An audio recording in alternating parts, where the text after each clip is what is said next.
Oi, what's the best game where you get to eat pie? What's the best game where you play a dead guy? Aye? You'll find out in VG247's podcast. Here, what's the best game where you swing from a rope? And what's the best game where you batter the Pope? Assassin's Creed 2. Like I said, you will find out in this your podcast. Hello and welcome to VG247's Best Games Ever podcast, where we attempt to find the best game within a category that we've made up for argument's sake. For example, this week, we're looking for the best game set on a horrible island, inspired, of course, by the imminent release of Dead Island 2, which is, by all accounts, neither horrible or set on an island. They say every man is an island, and if that's true, Tom Ori would be the island of St. Kilda, which is distant, abandoned, and mostly famous for having a stone face. I'm also joined by Kelsey and Connor. How are you guys doing? How is everyone? Yeah, brilliant. Doing pretty good, yeah. I've got a family, Jim. Yeah, you are? I've got a family. I know you like this to keep up this lie about how I'm like unloved loner. I've got two kids. Kids. I was in two minds about abandoned when I was writing that, but I thought, let's go for it. Doesn't I was matter. slightly thrown because as soon as you started recording, after saying, right, everyone just let me get through this intro, Connor grabbed some kind of rag and wiped his hand on it. I was like, what are you doing, Connor? He said, I'm going to start right now. And I looked at my camera and realised, that is my one of my clothes drawers is just totally open. And you can see a pair of my pants just hanging there. So you didn't actually fix it at all? No, I tried to pull it out of frame and it just is stuck. You just highlighted it. I never would have mentioned it. Yeah, it's just been highlighted. You know, this video that will be on the internet forever. Yeah. We're off to a great start. Just extremely hung a lantern on that. Well done. All right. Okay. So it's the best game set on a horrible island. And I want to first hear from Kelsey. What have you got Oh, God, first? I never go first. Well, you're going first today. Yeah. Best game on a horrible island. The game I chose is Thatcher's Tech Base. Yes. Anyone heard of it? Oh. What? Yes. Say that again? Thatcher's Tech Base. Thatchers. Yeah. Okay, like the Thatchers. cider. Yeah, like the cider. Right. Yeah. So Thatcher's Tech Base is technically a Doom 2 mod, which I know that Tom's going to argue with and against. Yeah. But that's fine. It's made up of its own levels and graphics and what have you. And essentially the plot for Thatcher's Tech Base is that Margaret Thatcher has risen from the dead, and she is dragging you to the 10th circle of hell, which happens to be the United Kingdom. And our job is to kill her again and send her back to hell. It's controversial, it's outrageous, but it's fantastic. Well, that's it. Like you said, I think we're easy. We can just dismiss this straight No, away. no, we're not doing that. Hey, a couple of reasons. It's Like, a Kelsey mod. can't even talk about it for more than a minute. Right. It can't be that good. I am B, flustered after that it's- introduction. It's a mod. It's not even a proper game. It's not a It game. is a proper game. Doom is great, but it's a Is mod. there- for It's Doom, made up so- of its own levels, made by. It Right. started out as a fan project. Right. You know, the creators themselves said it's some sort of satirical love letter to humanity's greatest threat, aka Thatcher. Yeah. And it's very much, it's not Doom. I mean, well, it is Doom. It's a It is. first-person shooter. But you are going through what is the UK. It's littered with Conservative Party propaganda. You've got Thatcher there, who you get to shoot with a Trident launcher, give her a taste of her own medicine. We've even got a soundtrack from Barry Topping. It's brilliant. Who's Barry Topping? The guy who did the soundtrack for Paradise Killer.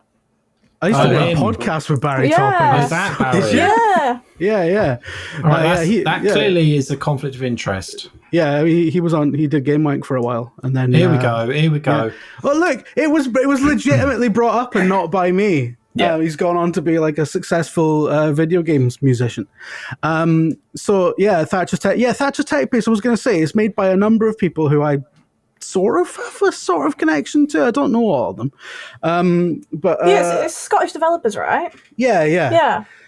And they're all from that sort of cabal of kind of Scottish games people who kind of sprung out of liking Consolvania and stuff. The weird thing about Thatcher's Tech Base is it's happened at the same time as Duke Smoochum, right? Yeah. Yeah.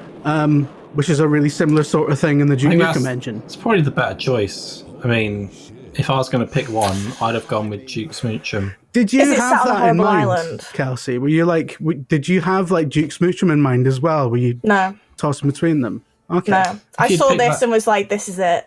Yeah. I think, I'd have probably been quite in favour of the choice. Had you gone with that one? A It's question a good for you. thing that A you question- aren't the yeah. host. A question Yeah. for you, Jim. At what point in your mind does a mod become a game? Because if it's just a mod, I'm kind of with Tom. It's not a game. However, it was available on its own. Yeah, it's like available an on its arcade own cabinet. still. Yeah. Because there was that famous picture of Jeremy Corbyn. Jeremy Corbyn In playing. Liverpool. Yeah. Thatcher's tech base. So where's the line for you? I think all software development is just like scripting and hacking things together and what have you. So, like, I mean, there's not a hard line between like a mod and a game. I think if it's a really extensive mod that has its own kind of physical release in an arcade cabinet, I reckon you can legitimately call that a game. Okay. In its own right, personally. What makes it is very different from what makes Doom it a good experience. game, though? What is good about it? Like, sell us on what you actually do in this game. Well, I mean, you kill Thatcher with nukes. I was just about to say, you get to kill Thatcher.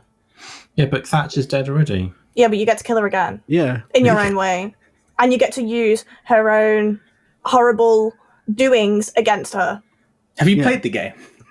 No. I just went for the one that I thought might win. Unbelievable. Just lie there. I mean, look. Tom, how many of the games have you put forward that you've actually played? Every single one. I've played every game has ever existed. I infamously had to download that game that shall not be named on my phone. Dooming me to lists forever. Didn't. I did. I had to play it for information. I also researched it for like an hour when I could have been doing actual work.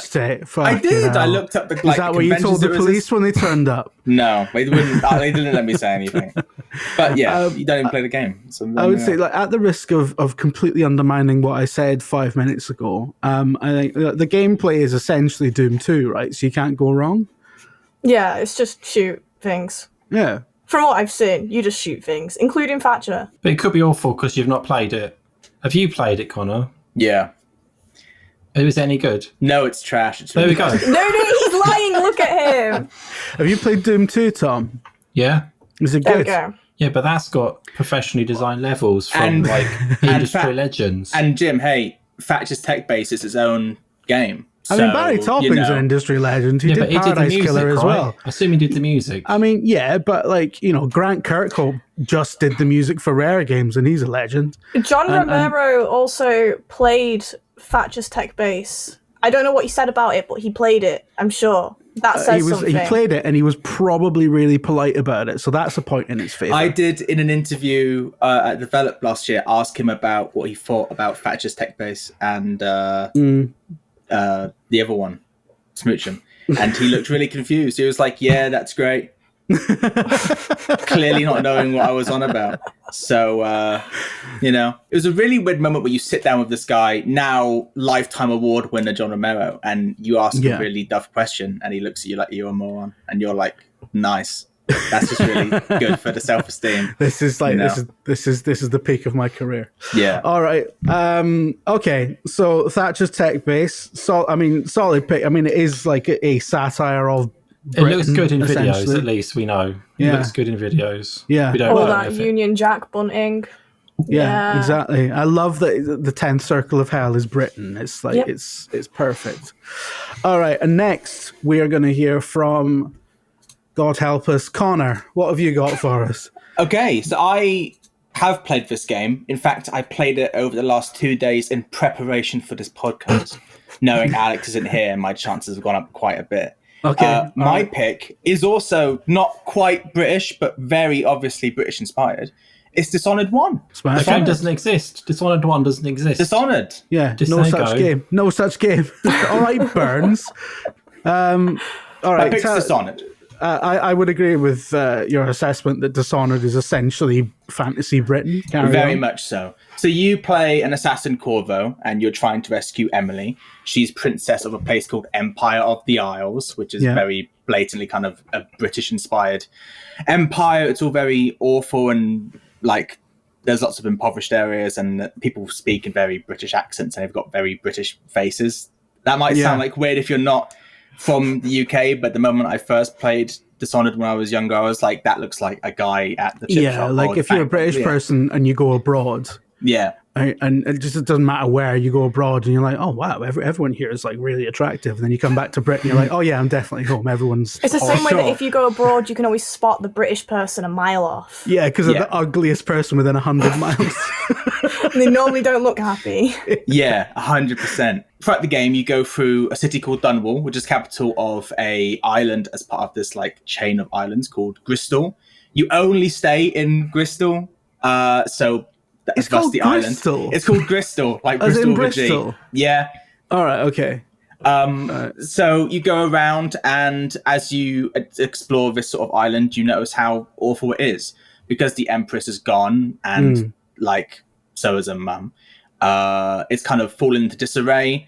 Lots of people are doing really bad. There's like fascist police going around causing issues, and the higher classes are having parties in these sort of literally gated off, like massive gated off areas, while everyone else is doing bad. Also, there's a plague, and which is kind real of escapism. Then real escapism. But I wasn't sure I was going to pick this until I was playing it again, because one of the main criticisms of this fantastic game is that because in these sorts of like stealth action games, people who are really into them tend to play them like killing as few people as possible, not getting into any sort of fights and that sort of thing. But a lot of the coolest upgrades in Dishonored are like combat upgrades, upgrading your weapons and stuff like that. And if you look at some really fantastic sort of like amazing players, you know, giving the game a go, going through levels, like there's this YouTuber years ago called, I think it's like Stealth Gamer or something, who does these kind of fantastic level playthroughs where they're like teleporting all over the place and stabbing people and freezing time and grabbing one guy's head and throwing it at another guy and knocking him into a electric fence and all that sort of stuff.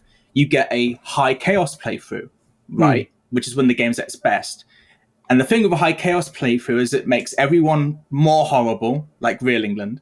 It means there are more rats all over the place. It means the plague is getting worse, so there are more zombies all over the place.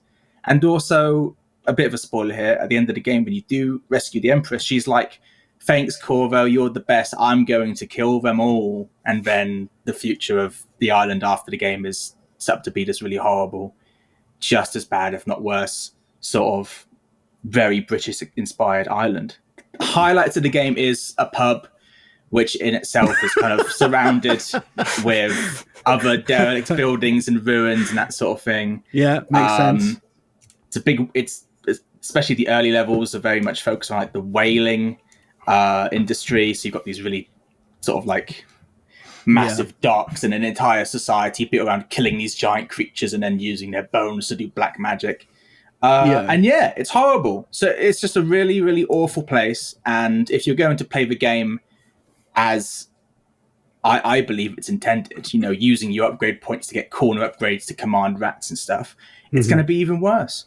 It's just sense. Really, really horrible. Yeah, I think the deck is so stacked against you in that game, sort of getting the good ending. That, the bad ending's got to be canon, right? Yeah, I think the game's fantastic. I know Tom might use this as like, the game's not that good, is it? And it is probably one of the biggest issue of the first Dishonored game is that you get all these cool upgrade points. Yeah. And if you're playing it for the good ending, you're like, well, I can't really throw these in like the command rats to eat that guy skill or the shrapnel mines or the pistol, really. So, but, you know, that kind of encourages you to go down the big murder route. And if you do that, you know, you have a lot more fun, but also you get the worst ending, which is what I always do. Fun fact, I always go for the renegade/bad endings on games that offer them, because there's that such a badass. No, because there's that famous. The reason why I started doing it is because there's that famous BioWare quote where like some guy is like, only like 5% of players ever do the renegade options. Most people are always like goody two shoes or whatever. Yeah. So I'm like, well, some development team probably crunched to death to make this playthrough possible, so I might as well give it a look. It's like video game characters feel like, because you're interacting with them and they're doing stuff, I feel like it is difficult to mug them off, innit? You do actually feel bad. And especially in something like Mass Effect, when the renegade option is literally just like be a racist. Yeah, be a racist or like a comically evil like supervillain. It's like the renegade mode in Mass Effect is like, how about you play a racist cop? You're like, all right. Actually, no. No, I don't really want to do that. But Dishonored does it really well. You know, the world changes around you. and that game is fantastic. Yeah. Is Dishonored the game where you can possess things? Yeah, you can possess. What kind of people. things can you possess? People, rats, and that's it. Because that's kind of all that is on the Just people and rats. island. Yeah, but you can do a cool thing where if you're about to get shot by a guard, if he shoots, you can freeze time, and then you can possess the guy who shot you, and then move him in the way of the bullet he just shot, and then jump out, and then he shoots his own head off. And then you have his head, you can like throw it at people. Yeah, that's pretty rad. That's cooler than anything that's happened in actual Britain. Really fantastic. I mean, yeah, that's true. You can't. I was hoping you could possess birds because I was going to tell you a little story about what happened to me with a bird. You can still do anyway. that. Go ahead. No, all right, Tom. I did actually see a rat I was walking through like a fairly posh area of town just to look at how the other people live, right? Yeah. All the big houses, like, oh, wonder how much that's worth. I'll look on Rightmove later just to make myself miserable. Yeah. They're all like 1.5 million plus, right? Lots of more than that. And we were getting to the end of this sort of like private road, but because it's a throughway to some path the other side, you can go through it as long as you don't drive a car over there or something. So walking through, had the buggy, and I saw a rat just sat on a rock. And we're like, oh, look, there's a rat. And I showed my son, he had a look at the rat, and then my daughter pointed at the rat. It's all very nice wildlife.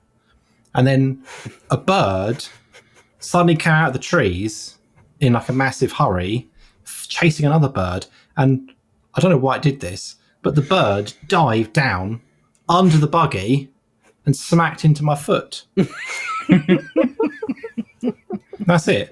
That's the story. Okay. Was the bird all right? Did it like fly off? It's fine as far as I know. But it was just a bizarre incident. Like there was the rat.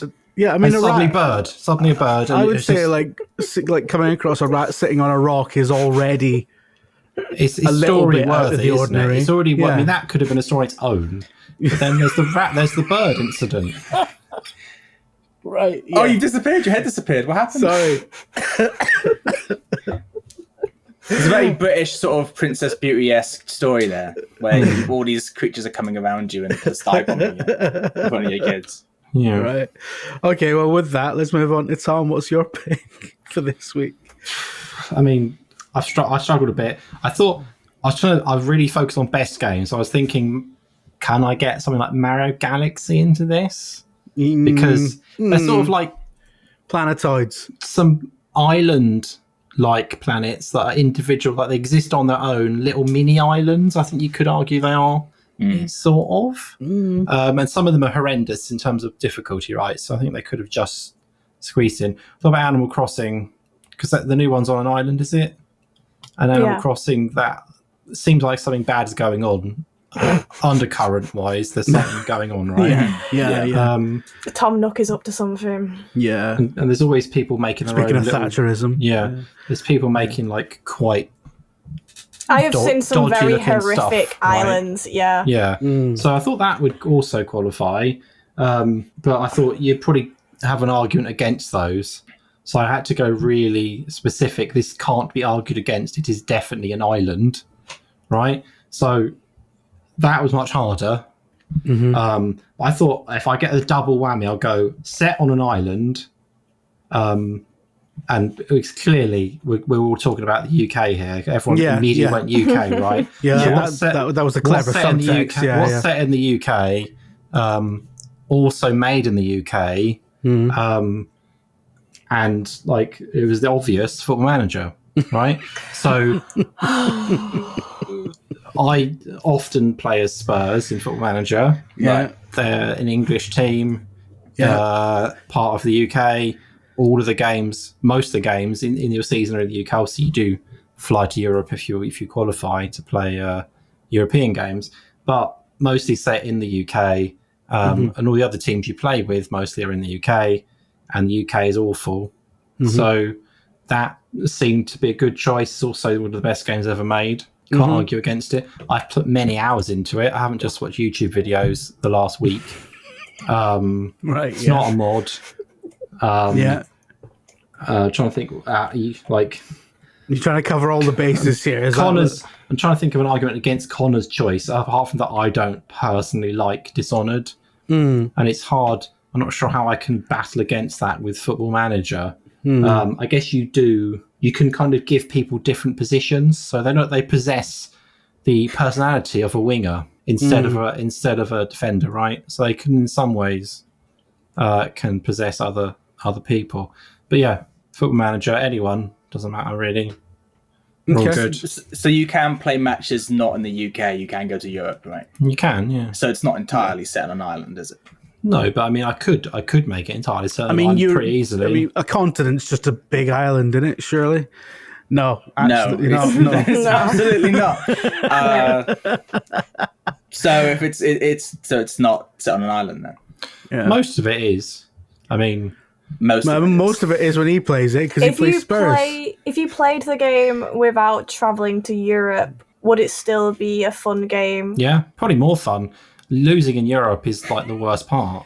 Can you play like a really low sort of like a club like, like a Worthing or something? I could play as Worthing. I could play as like any team in the in a league you can play as. So yeah, they're not. I mean, unless their like owner gets really ambitious and organises a friendly against Barcelona or something. Yeah, right. Can you play as Montrose FC?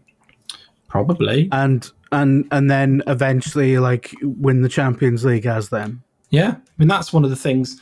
The hardcore Football Manager players start with low clubs and work their way up, right?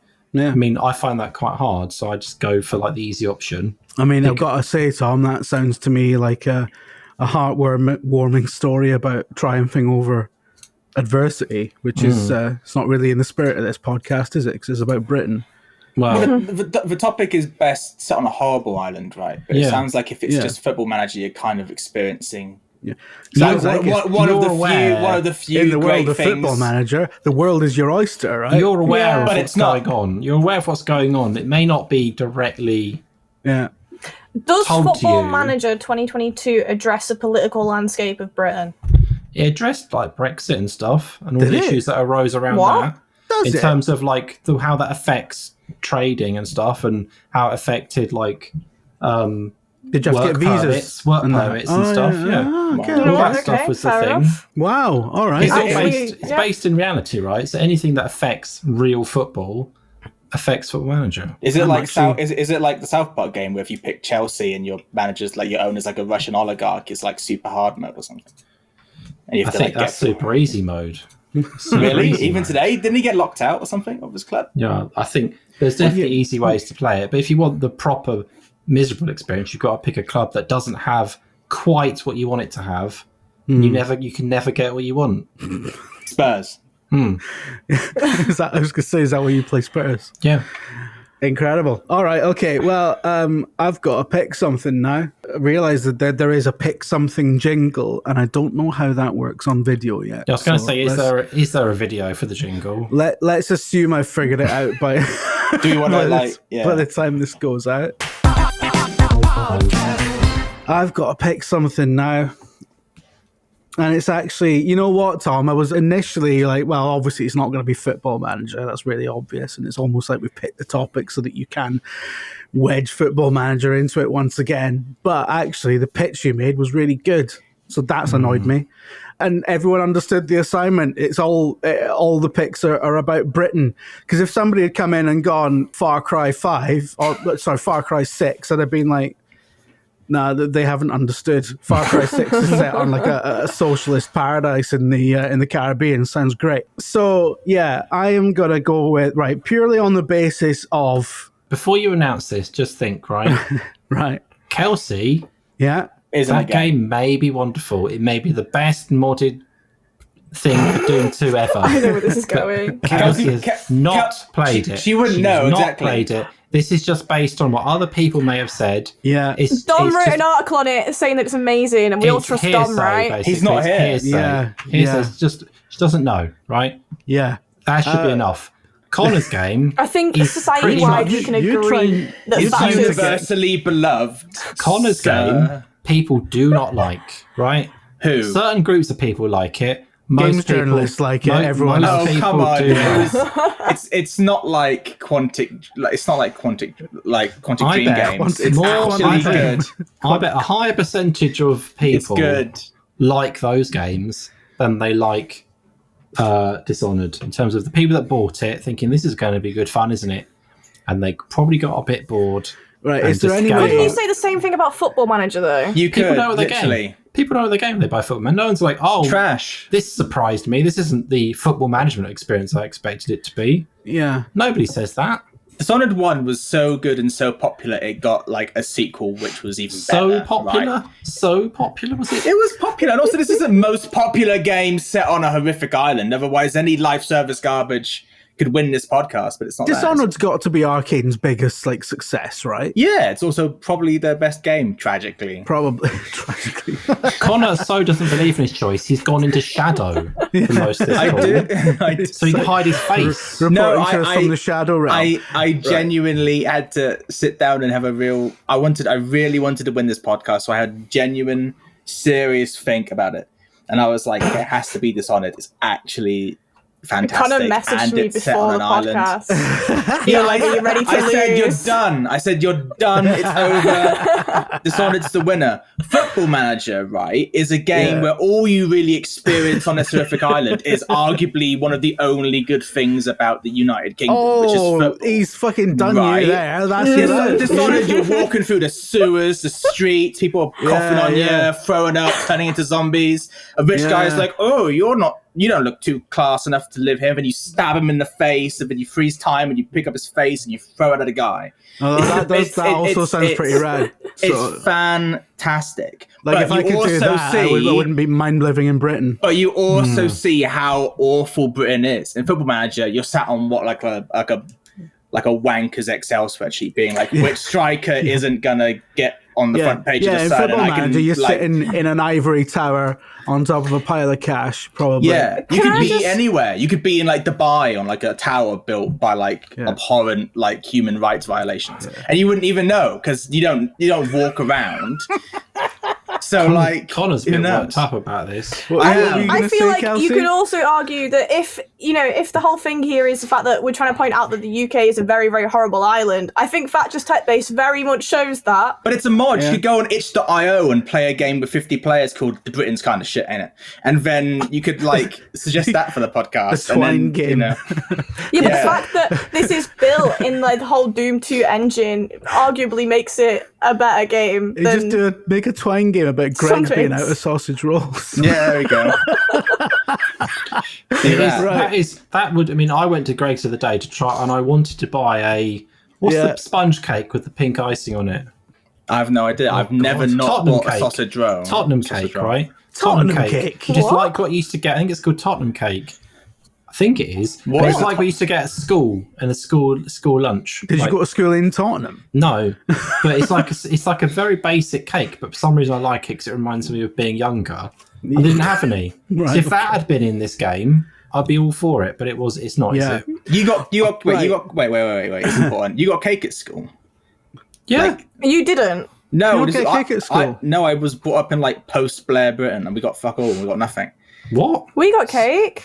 You're Surely only you like a got year older than something, me. Connor. No. What did you get at school? This is all lies to make Jim feel sorry for I you. grew up in Majors, Britain, and I got cake. No, Any- right. The teacher would occasionally bring cake. We weren't provided cake by the school. We had, No, like, for an lunch? awful- No, we didn't get cake. You didn't get. Did You didn't ever get like a that, little dessert. No, we got there was sausage rolls and there were sandwiches, Sounds all right. and that was it. It was like a lot of brown meat and pastry. You never not- got like a not like sweet solid, pastry. like a really dense block of sponge No, soaking in custard. That's the thing No. you always used to Yeah, get. that's no, what we we get. never ever got that.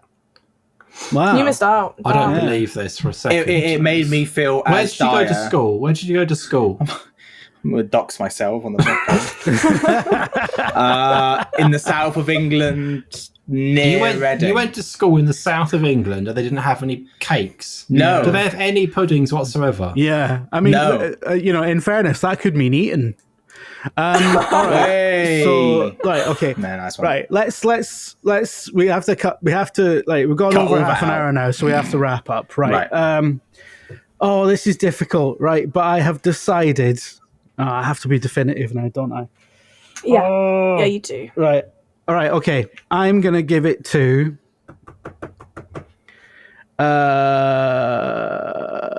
Thatcher's tech base. You're such a serial killer. Like, what are you on about? What are you on about? It's not a game. It's a mod. It's a game. It's got the gameplay of Doom 2. With new weapons and levels and graphics. They didn't suggest Doom 2. They suggested a mod for Doom 2. It's got the gameplay of Doom 2, and it's essentially the ethos of Wolfenstein 3D, but the bit where you kill Mecha Hitler extrapolated out into an entire game and about Thatcher and not Hitler. And on that basis, I had to go for it. Do you even get seen in the game? Do you get shown that it's an island? Do you see the coast ever? No, it's Britain, isn't it? Yeah, but it's quite blatantly Britain. Like, it is adorned in British propaganda because the creators said so. Maybe it's a Truman Show situation. That's how we know. Maybe it is. And there's like a set going on. Connor's game, as bad as it is. You can say that about every single game. Clearly full of water. No, you can't. Every single game is in a Truman Show scenario. No, that's not true. You're making that up. In the Truman Show, he literally didn't know that the sky was not real. What Jim has done, I'm not even going to talk to you anymore. You've frustrated me so much. What Jim has done is set a horrible precedent. Number one, you set a precedent that you can just not play the games and suggest them and just have no idea. Read Wikipedia and watch one YouTube video and be like, I'm going to win the podcast and win. Second of all, you've 100% nominated a game that you haven't actually played. We all have. We all 100% have. That I can't remember the name of it, but that I'm going to go back and listen to every single podcast. What Nikkei got us a victory. It was on my phone. I played that for ever since you announced the podcast. I know some trash. I downloaded it and I played it, and I was like, yeah, this is gross as hell. This will win, but I lost. I mean, it was on my phone anyway. Secondly, before we go, on your phone? No, I got rid of that as soon as the podcast was over. Secondly, and probably even worse, you've caused the first ever collaboration partnership between Tom Was Robbed fans and the Connor Was Robbed fans. Connor Was Robbed fans? There's like two people, right? And you've this is probably the worst thing that's happened since the whole James tactics. It's the most controversial. Well, it's not a game. Controversial. The most controversial pick would have been Football Manager, which I mean, has that won yet? By my standards, it won once. Yeah, once. it would have been better to pick Football Manager, even though it would have been stupid as well. Oh, I thought you were going to pick Football Manager. Because at least Tom would have stopped. He would have got what he wanted out of it, which is the game nominated twice. And at this point, Tom is just playing his own meta game on the podcast. He's not actually playing to win at all. But I would. You've done the Tom pattern. Then you've gone. The thing that won, I'm so incensed that it won. I would rather have lost to the other thing, even though it would have left you in exactly the same position. I don't know. Maybe all this disappointment and anger is how Tom became Tom Ori. Maybe this is how it happened. Right. Just constant sort of disbelief in the bullshit of this work and how this happened. And I'm here. Constant disappointment in me. I think that's a big factor in Tom's life. Actually. Yeah, there we go. Yeah. Right. All right. Okay. Well, I mean, I picked Thatcher's tech base partly to trigger that rant, so I think it worked. All right. Well, thank you very much for listening or watching. Please subscribe to the podcast on Spotify or Apple or YouTube because you watch it now. I mean, I've always thought that people who play podcasts on YouTube and they're not even proper videos, they're just a static thing. I've always thought that was American Psychopath, Yeah. It's because it's weird, isn't it? You've got a million different things that are dedicated. You've got to keep the phone open. Yeah. You can't even shut your phone unless you've got super expensive YouTube. Unless you pay £24 a month or something mental. Yeah, no, it's really odd. So I hope you've been watching. And if you are a fan from the YouTube, excellent. We like you a lot. Yeah. Yeah, of course. What if I told you that I listen to the podcast on YouTube? But I mean, that would just feel bad. It's just I have it on in the background. I don't need to watch it. It's better than opening Spotify. I mean, I suppose as long as people aren't like burning it into their televisions or anything, although that would be funny. All right, okay, like we have to click off now. Tom's probably got something to do, and give us a 5-star review if you got this on Apple or Spotify or something. Once again, it has to be a 5-star review because it annoys Eurogamer and it helps the algorithm. So, and also tweet at VG247. Yeah. To tell us how good it is, because I always look for comments. I'm like, oh, no one said anything. every day. People are just quietly. You need to come into the Jim Drinker Discord because there's at least 7 people a week. I need to be told that I am the best person on the show. Yeah. What you also need is for people to tweet us suggestions for topics, because frankly, we're really starting to scrape the bottom of the barrel. That spreadsheet you made a million years ago has been long exhausted. So, all right. Well, thanks very much. We'll speak to you later. Bye. Bye. Bye.